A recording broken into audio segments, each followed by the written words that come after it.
Boa noite a todos.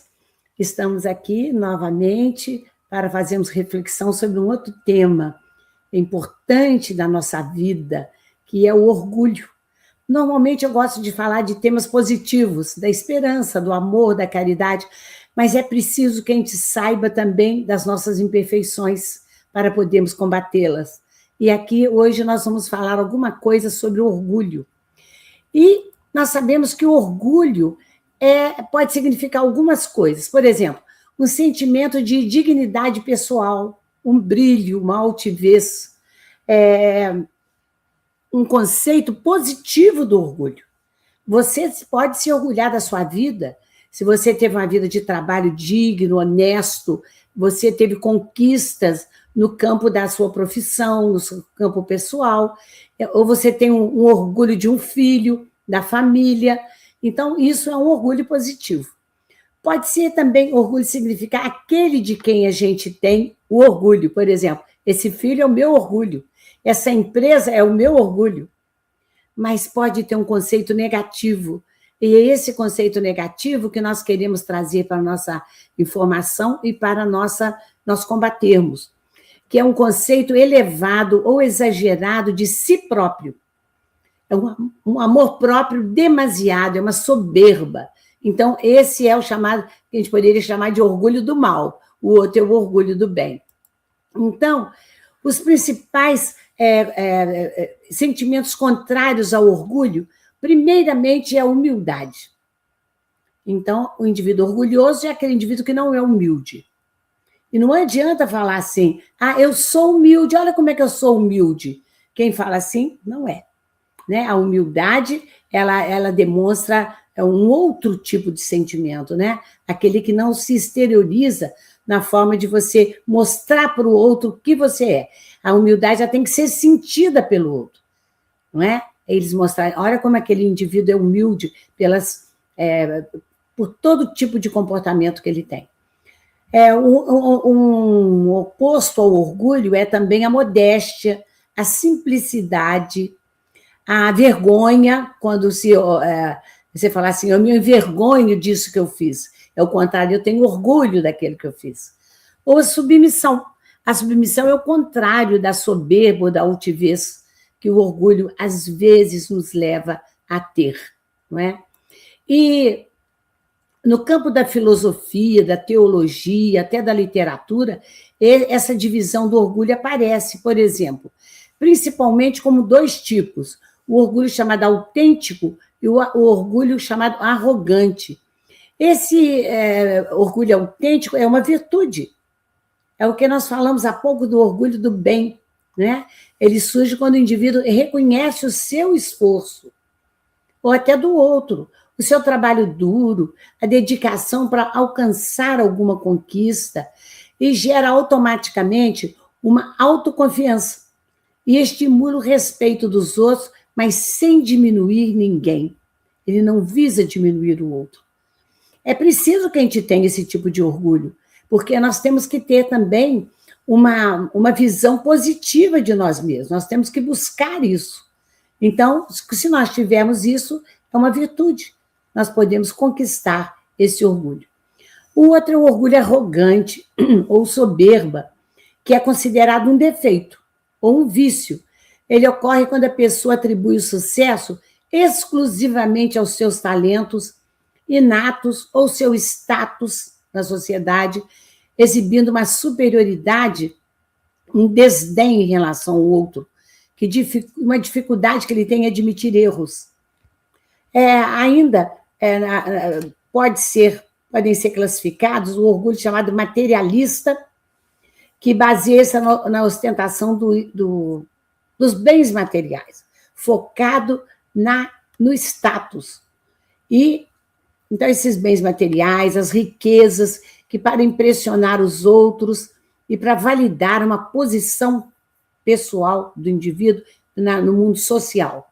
E ainda o chamado orgulho espiritual, quando o indivíduo ele vai, na verdade, se reconhecer como dono da verdade, como sendo o único que conhece, que tem conhecimentos religiosos, que pode dominar os outros, dominar até pela sua própria religião.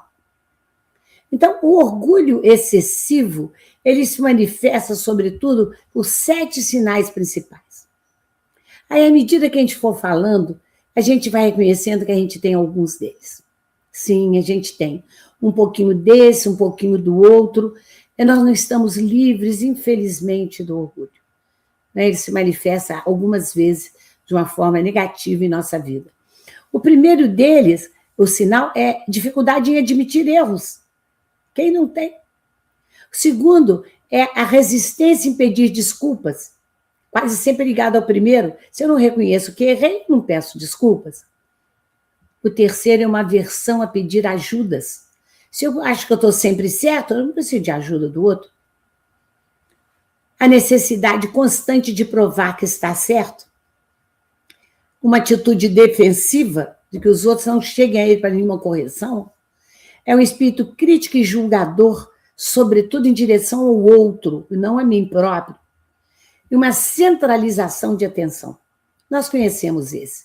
É um indivíduo que no meio social, numa reunião de um grupo, numa reunião de trabalho, ou em casa, numa reunião familiar, ele gosta de falar alto, é o centro das atenções, não dá ouvido a ninguém, nem oportunidade para que os outros se pronunciem. Esse é um sintoma de que alguma coisa não está bem.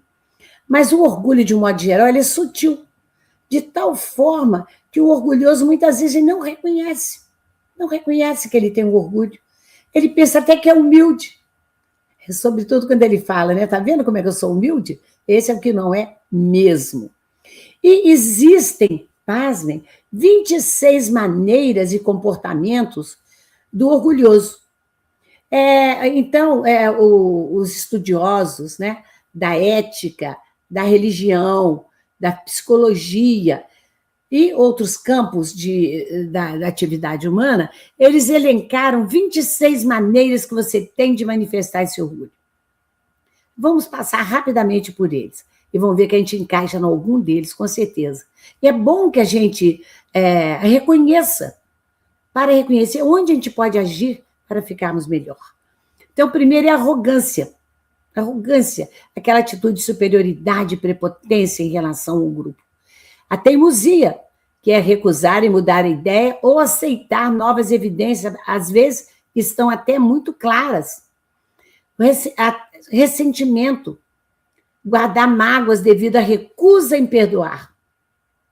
Uma falta de empatia, é a incapacidade de se colocar, então, no lugar do outro para ajudá-lo, para reconhecer que ele precisa de ajuda.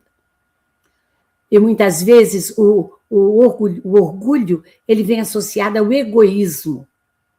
São duas atividades muito juntas e que aí começa a ficar pior ainda a situação. Então, outro é um julgamento severo que nos leva a criticar o outro enquanto nós ignoramos os próprios defeitos. Para o orgulhoso, ele está sempre certo, ele não tem defeito. É como Jesus disse um dia, né? Para olhar primeiro o argueiro no nosso olho, em vez de no olho do irmão. A competitividade, ele tem uma necessidade de vencer a qualquer custo e ser o centro das atenções. Ainda vitimização. Bem, se acontece alguma coisa de errado, a culpa não foi minha. Outros têm que assumir a culpa. O perfeccionismo, ele tem uma exigência irrealista de si próprio, mas principalmente do outro. Ele cobra demais. O materialismo é que mede o valor próprio dele e dos outros pelas posses. Para ele, os outros têm valor na medida que têm mais posses materiais. A agressividade, que é usar a hostilidade para intimidar, para conseguir uma ação positiva sobre o outro. A raiva, que quase sempre é uma reação desproporcional quando o ego do egoísta, do orgulhoso, é atingido. A autossuficiência, aquela falsa crença que ele tem de que não precisa de ninguém. E nós sabemos que não estamos sós e precisamos sempre do outro. Faz parte da nossa vida em sociedade. O autoritarismo, que é a imposição da vontade e controle sobre todas as pessoas. Ainda a vaidade, que é a busca excessiva pela validação e aprovação externa, e necessita de aplausos, necessita de ser endeusado, né, o orgulhoso, ele necessita de aprovação total dos seus atos. É indiferença, o contrário, descaso pelas necessidades ou sentimentos alheios. A impaciência, que é uma dificuldade em lidar com o ritmo ou o erro dos outros. Uma falsa modéstia, comportamento que busca elogio disfarçados de humildade, é o que nós dissemos. Intolerância, rejeição às opiniões ou estilos de vida diferentes do que ele tem, justamente porque ele não se acha errado. O cinismo até, chega ao cinismo, de desacreditar o valor ou a intenção positiva do próximo, ainda que o outro possa estar certo, e até ele saiba que ele está certo, mas ele não admite isso.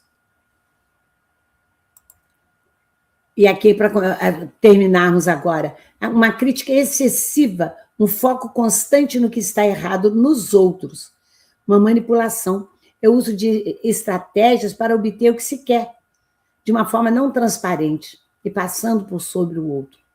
O sarcasmo, que é o uso de um humor hostil para diminuir ou de ridicularizar. Uma impulsividade de agir sem pensar para manter o controle ou a posição. Aquele que vai falando, às vezes, sem pensar, né, sobretudo numa reunião em que ele quer se impor. A desconfiança, que é a suposição constante que os outros têm más intenções por parte dele, sobre ele. Até mesmo as ideias boas que possam surgir, eles acham que os outros estão sempre querendo lesá-lo. E, por fim, o melindre, que é uma facilidade de se ofender e dificuldade em receber um feedback. Ou seja, tudo para ele, esse indivíduo no mundo, conspira para ficar contra ele. Ele tem que ficar atento, reativo, para que os outros não sobrepujem. Olha só, é difícil a gente não se encaixar em nenhum desses 26 itens. Não de uma forma, vamos dizer assim, definitiva e constante, mas em uma ou outra situação a gente acaba se ligando a uma delas. E o que nós devemos fazer? É procurar nos afastarmos disso. Não vai levar um bom caminho. Então, a humildade é um ato de obediência à vontade de Deus. Então, ela é o contrário do egoísmo, do orgulho, e nós devemos lutar contra esse orgulho, sendo humildes, verdadeiramente humildes. O orgulho é um ato de revolta contra Deus. Já viram tanta gente dizer assim, por que isso acontece só comigo? Onde está Deus que não me protegeu? O humilde, o que ele fala? Se eu estou assim, Deus que é bom, generoso, infinitamente generoso, ele sabe que eu preciso de passar por essa situação. E ele pede o quê? Não que ele seja afastado dela, mas que ele tenha coragem, tenha fé, tenha esperança, porque a situação ruim é transitória. Né? Da mesma forma que as coisas boas passam, as más passam também. Tudo vai passar na nossa vida. Tudo é transitório. Então, o ato de revolta até contra Deus, ele mostra uma falta de fé, um orgulho imenso de achar que é superior a tudo, não é? Que é superior. Jesus deu exemplo para a gente de humildade? É de se esperar que sim, porque ele é o nosso modelo e guia. Então, ele é um perfeito mestre que nos exemplificou tudo aquilo que ele pregou, tudo. E desde o seu nascimento, em todas as situações, ele veio mostrar a humildade por meio das suas ações. Ele que é um grande criador, né? O governador espiritual de do nosso planeta, como está lá em João, capítulo 1, versículo 3. Condescendeu em nascer na mais humilde das condições, ele não tinha onde vir ao mundo. Ele entrou na imortalidade, num abrigo para animais, numa manjedoura, onde os animais se alimentavam. Esse foi o berço dele para vir ao mundo. O espírito mais superior que já esteve no nosso planeta, governador de tudo espiritual daqui, ele se propôs a vir para ensinar a gente a importância da humildade. Os primeiros visitantes dele foram humildes pastores. Ele viveu numa região extremamente pobre, carente, que é a sua Galileia, entre os humildes. Quem eram os apóstolos? Eram humildes pescadores, na maioria deles. Ele mesmo disse, ele não tinha onde recostar a cabeça. Então, grande exemplo de humildade que Jesus nos vai dar. Deu ainda um outro exemplo, através de um serviço, o serviço que ele fala que para cultivar a humildade, nós sabemos que Jesus mostrou lá na última ceia, quando ele foi lavar os pés dos apóstolos, os pés deles. Aí ele falou, entendeis o que vos tenho feito? Eu dei o exemplo. O servo não é maior do que o Senhor, nem o enviado maior do que aquele que o enviou. Falando que o superior, tudo era Deus. Ele era um enviado de Deus. Né? Nessa situação, vocês se lembram que Pedro quis responder a Jesus falando, eu não vou deixar que lave os meus pés. E Jesus falou assim, eu preciso lavar, senão você não está comigo. Quer dizer, ele queria demonstrar uma grande humildade nesse momento também. Qual será um grande governante, um grande líder espiritual que se propôs a ter feito ou a fazer isso? O maior de todos fez, que foi Jesus. Então, os ensinamentos dele sobre a humildade são semelhantes, são curtos, concisos. Nos 4 evangelhos vão nos mostrar muito isso na sua caminhada terrena, o que ele nos falou. E as suas palavras expressam um constante reconhecimento e a sua dependência de Deus, que é o Pai. De Deus, que é o Pai. Sempre se elevando a Deus. Ele vivia em constante comunhão com Deus.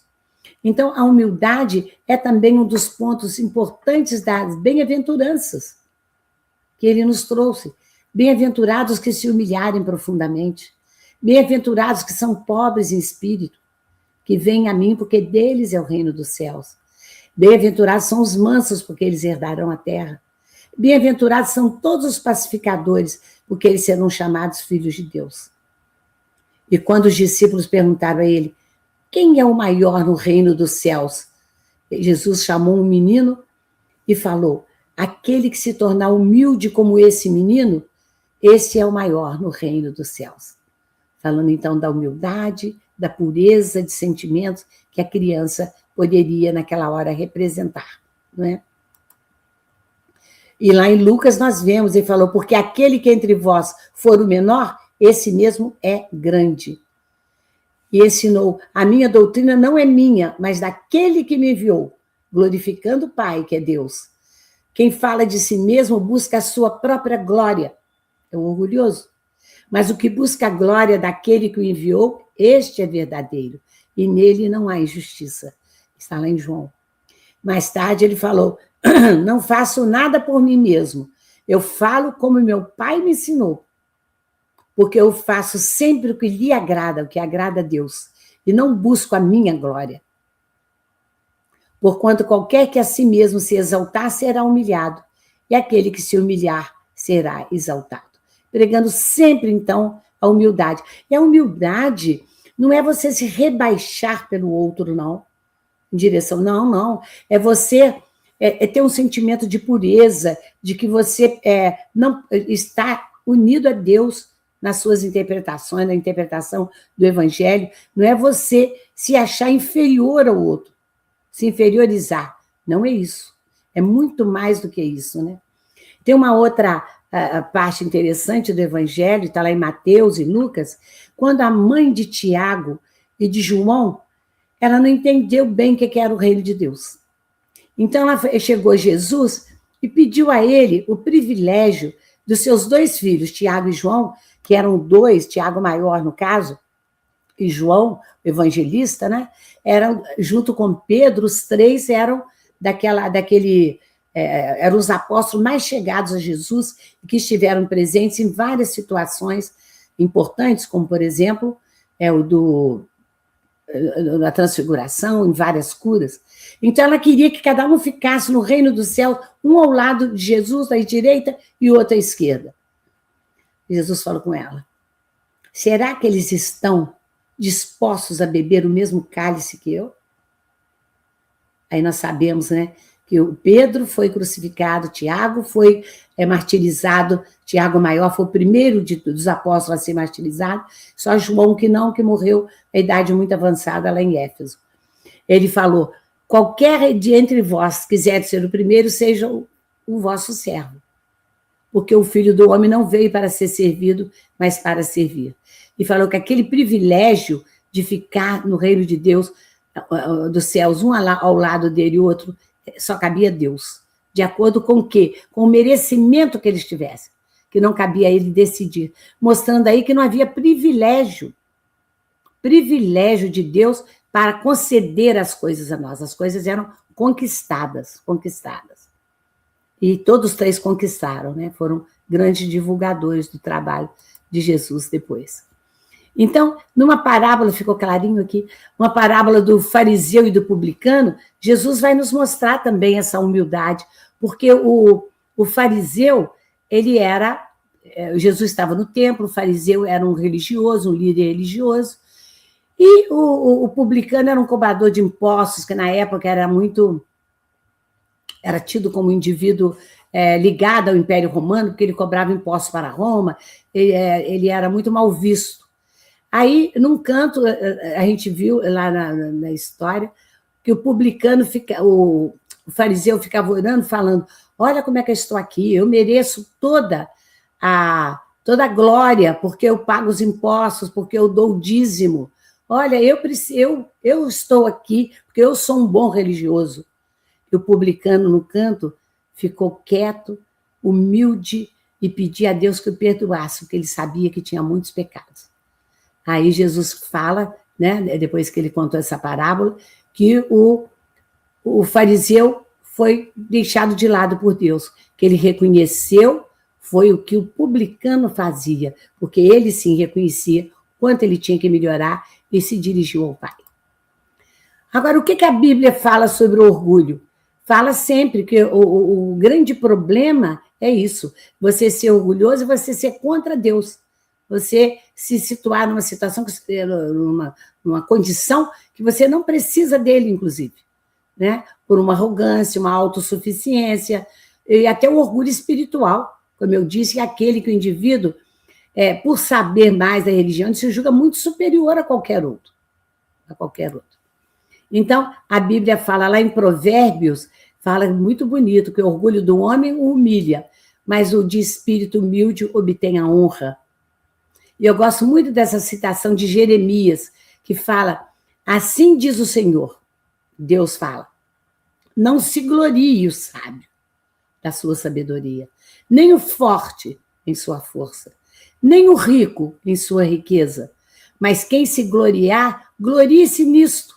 Agora ele vai relacionar, em compreender-me e conhecer-me, pois eu sou o Senhor e ajo com lealdade, e com justiça e com retidão sobre a terra, pois é dessas coisas que eu preciso, declara o Senhor. Então, o que a gente vê? Eu gosto muito dessa citação em Jeremias, que desde a antiguidade essas coisas já eram trazidas. E Mateus, ele fala, pois todo aquele que a si mesmo se exaltar, será humilhado, que se humilhar, será exaltado. Deus nos concede graça maior, por isso diz a Escritura, Deus se opõe aos orgulhosos, mas concede graças aos humildes. E fala da criança, que é um exemplo que ele deu. Paulo também fala sobre o orgulho, ele fala assim, um orgulho positivo, olha só, daquilo, como uma virtude. Então, lá na Epístola 2 aos Coríntios, ele fala, tenho grande confiança em vocês, e de vocês tenho muito orgulho. Quer dizer, uma coisa positiva, o orgulho, como eles se comportavam, os moradores de Corinto. Sinto-me bastante encorajado, minha alegria transborda em todas as tribulações. Quer dizer, apesar das tribulações que ele estava passando, ele ficava muito satisfeito de ver como se comportavam aqueles cidadãos. Aí depois ele chama atenção. Mas nós, porém, não nos gloriaremos além do limite adequado. Aí já vem o excesso de orgulho. Mas limitaremos o nosso orgulho à esfera de ação que Deus nos confiou, a qual alcança vocês, inclusive. Então, tem um limite o orgulho que a gente pode ter. Muito sábio, né? O que o Espiritismo nos ensina sobre orgulho? Ele vai nos dizer, na questão 147 do Livro dos Espíritos, uma coisa que leva muitos cientistas, em qualquer sua área de atuação, a serem materialistas. Porque ele fala assim, que o fisiologista, de um modo geral, refere tudo ao que vê, só acredita no que vê. Porque o orgulho dos homens não pode permitir que ele creia em outra coisa que ele não pode ver. Alguma coisa que ultrapasse o seu entendimento. Então, não existe. Ele só vê as coisas do mundo material, provadas para ele ali, não do mundo espiritual. Então, por isso, muitas vezes, ele nega a Deus, a presença. Por quê? Nega a presença, a alma, né, como constituinte do indivíduo perene, porque ele dissecou o corpo e não achou a alma. Quer dizer, ele está completamente enganado quanto a isso. Ele pensa que a natureza não pode ocultar nada a ele. Tudo que ele vê, ele aceita. O que não vê, não aceita. Então, isso é o orgulho. Isso é o orgulho de não reconhecer que existe algo maior. E por isso se diz que a pouca ciência afasta o mundo de Deus, o homem de Deus. Mas há muita ciência aproxima e falo, dá graças a Deus pelo que ele recebeu. Ou seja, se você for interpretar profundamente, né, a parte espiritual, você vai encontrar Deus. Mas aquele que só via a parte material, não. Porque ele não é palpável, está em qualquer parte do nosso mundo físico, não é? Então, todos que tiverem visto o grande princípio de Jesus se confundirão num só sentimento. Vai nos dizer Kardec lá no Livro dos Espíritos. É o do amor do bem e vão se unir por um laço fraterno que prenderá o mundo. É a solução para você não ser egoísta, para você não ser orgulhoso. É você querer passar o seu amor para o outro. O amor é sempre uma solução, em qualquer circunstância, nós sabemos disso. Então, até o homem, ele pode ser orgulhoso, até por circunstâncias muito leves. Como eu disse, às vezes o orgulho é sutil.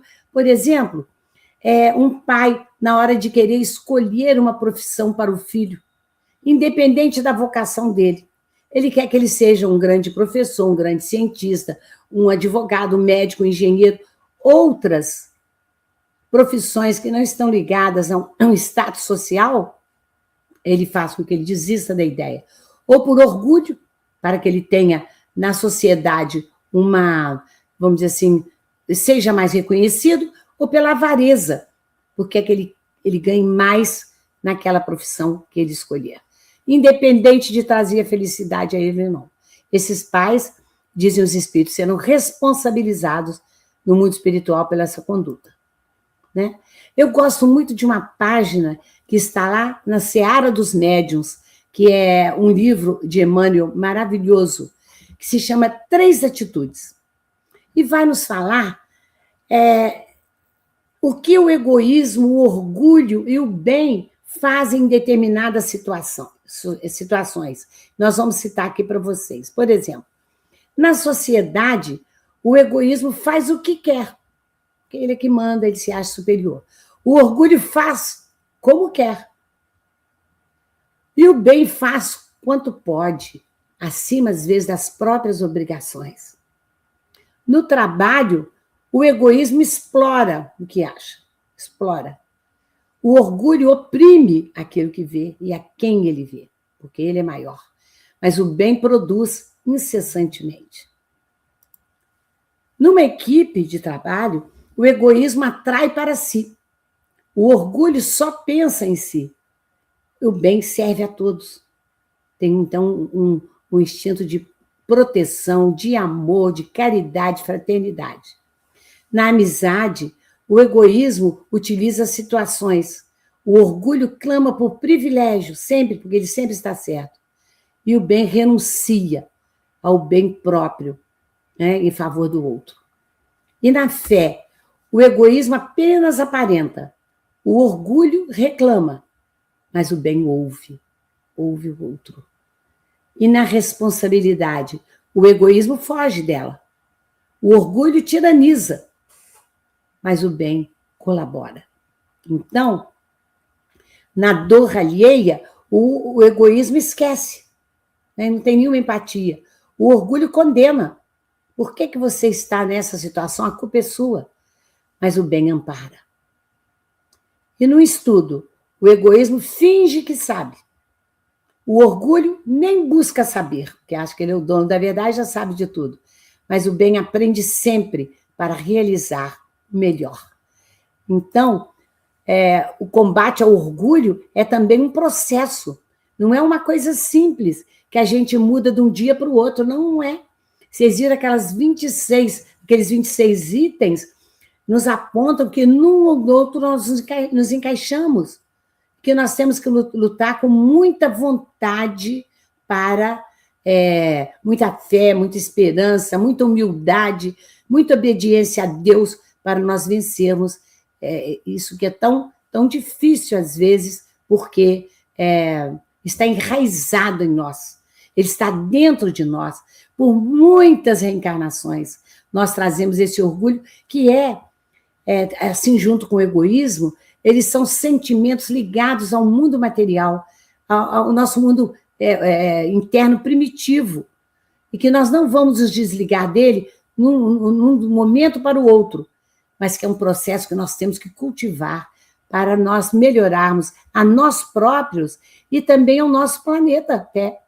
Quando a gente fica muito satisfeito em saber que o nosso mundo de provas e expiações vai passar para um mundo de regeneração, a gente só esquece uma coisa, depende de nós. Não depende do mundo espiritual, depende da melhoria de cada um de nós. E uma das melhorias é nos afastarmos do orgulho. Vamos orar, né? E pedir a Deus que nos afaste desses sentimentos, que é uma tragédia na vida de todos nós. Mas que ele nos dá, através das reencarnações, a possibilidade de nós vencermos esses obstáculos. Boa noite, obrigada.